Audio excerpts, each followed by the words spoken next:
अब इसमें हमारे पास अगला जो ब्लॉक शो कर रहा है क्रिएट ब्लॉकचेन ऑब्जेक्ट। जो हमने ब्लॉकचेन के ऑब्जेक्ट्स बनाए हैं इस कोड में हमारे पास वो ये रहे जो हमने ब्लॉकचेन के ऑब्जेक्ट्स वगैरह बनाए हैं। देन हमारे पास शो कर रहा है क्रिएट जेनेसिस ब्लॉक।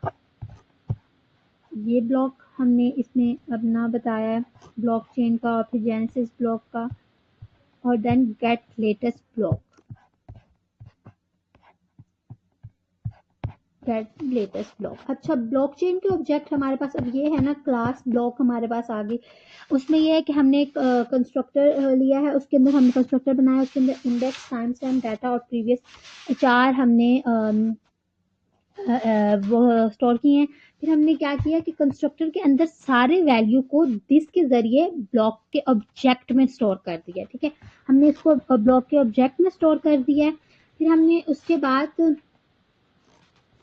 क्या किया है, उसके बाद हमने किया है कि ब्लॉक ये जो कैलकुलेट हैश वाली हमने लाइन यूज की है, ब्लॉक बनाते ही जो कैलकुलेट हैश को कॉल करेगा और हर जो हमारे पास हर और हैश स्टोर हो जाता है। मतलब कॉल करते हैं कैलकुलेट हैश को, कॉल करते हैं हमारे पास और हैश बन के हमारे पास स्टोर हो जाता है। तो हमारे पास ये ब्लॉक इसको शो करा था। फिर कि ये जेनेसिस ब्लॉक का मैंने आपको अलग से यहाँ पे फ्लो चार्ट भी दिखाया कि उसके अंदर new block 0, date genesis 0। Then हमारे पास जो लास्ट में इसकी चीज है वो गेट लेटेस्ट ब्लॉक है। गेट लेटेस्ट ब्लॉक में हमारे पास रिटर्न करेगा इस चेन में और दोबारा से हमारे पास ये रिटर्न कर देगा। तो हमारे पास इस कोड में ये था कि इस कोड में हमारे पास सिंपली ये था कि सबसे पहले हमने एक वेरिएबल असाइन किया, ठीक है, ब्लॉकचेन को। फिर हमने ब्लॉकचेन को कॉल किया। ब्लॉकचेन के अंदर कुछ हमारे पास फंक्शंस हमने बनाए थे, ठीक है, ऐड ब्लॉक का, कैलकुलेट हैश का और डिफरेंट हमने फंक्शन बनाए थे। तो उसमें फिर हमने क्या किया, फिर हमने एक ऐड ब्लॉक, हमने ब्लॉक ऐड कराए, हमने उसका फंक्शन कॉल किया। फिर हमने कंसोल डॉट लॉग किया कि हमारे पास जितनी भी पूरी ब्लॉक चेन है वो हमारे पास जेसन फॉर्म में प्रिंट हो गया आ जाए।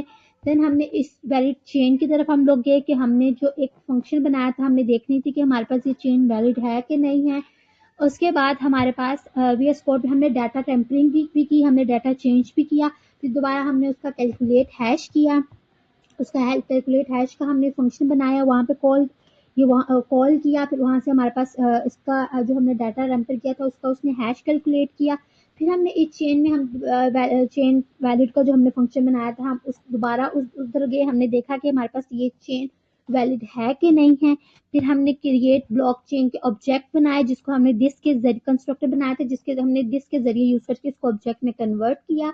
फिर हमने जेनेसिस ब्लॉक बनाया जिसमें ये हमारे पास फर्स्ट हमारी ब्लॉकचेन का फर्स्ट ब्लॉक था जो ऑटोमेटिकली क्रिएट हो जाता और इसका जो हैश था वो 0 था क्योंकि प्रीवियस हमारे पास कोई ब्लॉक नहीं था। और फिर हमने गेट लेटेस्ट एक ब्लॉक बनाया कि हमारे पास जो चेन थी वो उसके अंदर रिटर्न हो जाए और एंड। तो जजाकल्लाह।